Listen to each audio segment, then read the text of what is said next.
Bonsoir les petits monstres, bienvenue à tous sur notre chaîne. Ce soir nous plongeons dans une histoire qui vous glacera le sang. Une de ces légendes urbaines qui persistent, chuchotées dans les recoins sombres des villes. C'est l'histoire d'un taxi, mais pas n'importe lequel. Un taxi qui, selon les dires, n'a jamais vraiment terminé sa dernière course. Installez-vous confortablement, éteignez les lumières et préparez-vous à entendre le récit du taxi fantôme de la route sinueuse. Notre histoire commence avec un homme nommé Julien. Julien était chauffeur de taxi, un des meilleurs. Il connaissait sa ville comme sa poche, chaque ruelle, chaque raccourci. C'était un homme simple, travaillant dur pour sa famille, toujours avec un sourire et une anecdote à partager avec ses clients. Son taxi, une vieille berline jaune, un peu cabossée, mais fiable, était sa fierté. Il l'appelait la fidèle. Il passait plus de temps dans cette voiture que dans son propre salon. Pour lui, ce n'était pas juste un outil de travail, c'était une extension de lui-même, témoin de milliers de conversations, de rires et parfois de larmes de ses passagers. Chaque nuit sillonnait les rues, un phare solitaire dans l'obscurité, ramenant les gens chez eux en toute sécurité. Mais une nuit, tout a changé. C'était une nuit d'automne particulièrement maussade. Une pluie fine et glaciale tombait sans discontinuer, transformant les rues en miroirs noirs et glissants. La ville semblait déserte, la plupart des gens préférant la chaleur de leur foyer. Julien, lui, était au volant. Le chauffage poussé au maximum, les essuie-glaces battant un rythme hypnotique. Il approchait de la fin de son service, fatigué mais satisfait de sa nuit. Alors qu'il s'apprêtait à rentrer, une main se leva dans la pénombre, au coin d'une rue mal éclairée. Julien s'arrêta. Une silhouette élégante, vêtue d'un long manteau sombre, monta à l'arrière. À la vieille chapelle, sur la route de la Corniche, d'une voix basse et rauque. Julien acquiesça, un peu surpris. La route de la Corniche était connue pour être dangereuse, surtout par ce temps. C'était une route étroite et sinueuse, qui longeait une falaise abrupte, avec de nombreux virages en épingle. Personne ne l'empruntait de nuit, encore moins sous la pluie. Mais un client est un client. Il engagea la voiture sur la route sombre, s'éloignant des lumières de la ville. La pluie redoubla d'intensité, martelant le toit de la voiture. Le silence à l'intérieur était pesant, seulement rompu par le bruit du moteur et des essuie-glaces. Julien jeta un coup d'œil dans le rétroviseur. Il ne voyait que l'obscurité sur la banquette arrière. Le passager était comme une ombre. Un frisson étrange parcourut Julien, une sensation de malaise qu'il ne parvenait pas à expliquer. Alors qu'il s'engageait dans le virage le plus serré de la corniche, un virage tristement célèbre pour ses nombreux accidents, il sentit quelque chose d'anormal. La voiture sembla prendre vie d'elle-même. Le volant se mit à vibrer violemment entre ses mains, comme si une force invisible tentait de lui arracher le contrôle. Les phares se mirent à clignoter frénétiquement, plongeant la route dans une alternance stromboscopique de lumière et de ténèbres.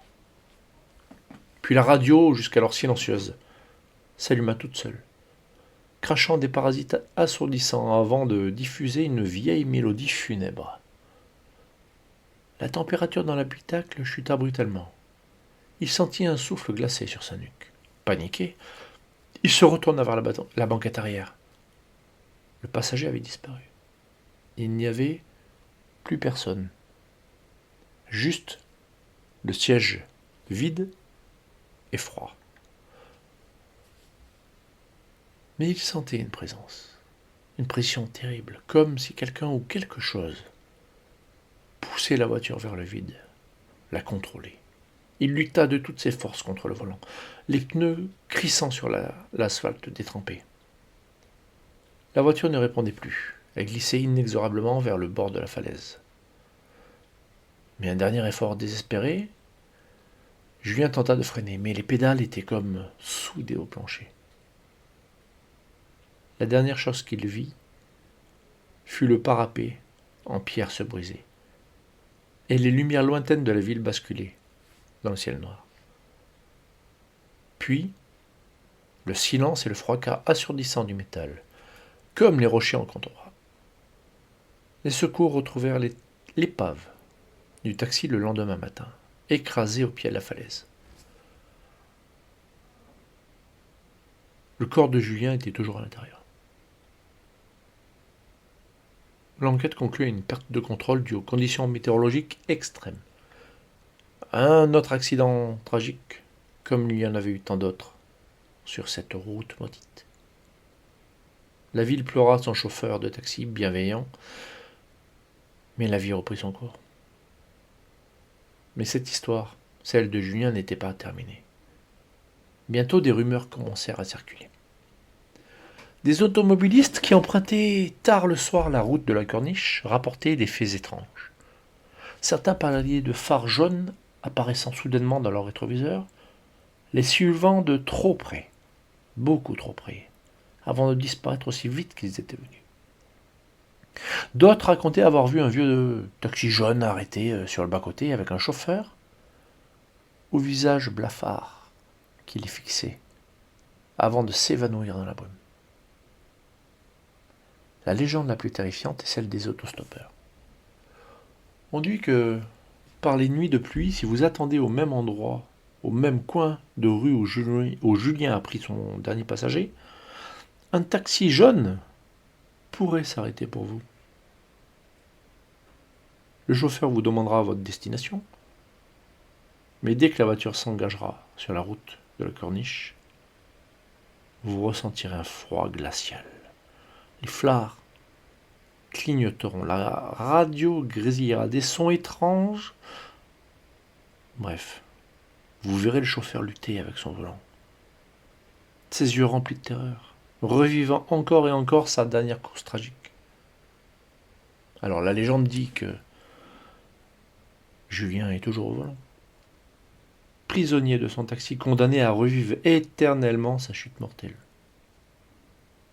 L'entité qui l'a pris en charge cette nuit-là, Julien, peut être l'esprit d'une précédente victime de cette route. Elle a hanté sa voiture et l'a liée à elle pour l'éternité.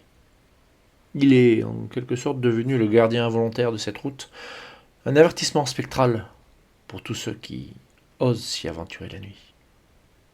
Alors certains disent qu'il essaie de les effrayer pour les éloigner du danger. D'autres pensent qu'il cherche un passager capable de briser la malédiction et de le libérer enfin. Mais personne n'a jamais osé rester jusqu'au bout de la course pour le découvrir. Alors, la prochaine fois que vous vous retrouvez seul sur une route sombre et pluvieuse et que vous verrez approcher les phares d'un taxi jaune, réfléchissez-y à 2 fois avant de lui faire signe. Vous pourriez bien embarquer pour votre dernier voyage avec un chauffeur qui perd le contrôle bien plus que de son véhicule. Cette histoire nous rappelle que certaines routes gardent en mémoire les tragédies qu'elles ont vues, et que certains esprits ne trouvent jamais le repos. Merci d'avoir écouté jusqu'au bout. Si cette histoire vous a plu, n'oubliez pas de laisser un pouce bleu ou blanc, ça dépend de la couleur, de vous abonner à la chaîne et d'activer la cloche pour ne manquer aucune de nos prochaines explorations dans le monde du mystère et du paranormal. Partagez dans les commentaires si vous connaissez des légendes similaires dans votre région. Prenez soin de vous et surtout soyez prudents sur la route. A très bientôt pour une nouvelle histoire. C'était le Grimoire Noir. Au revoir et bon week-end les petits monstres.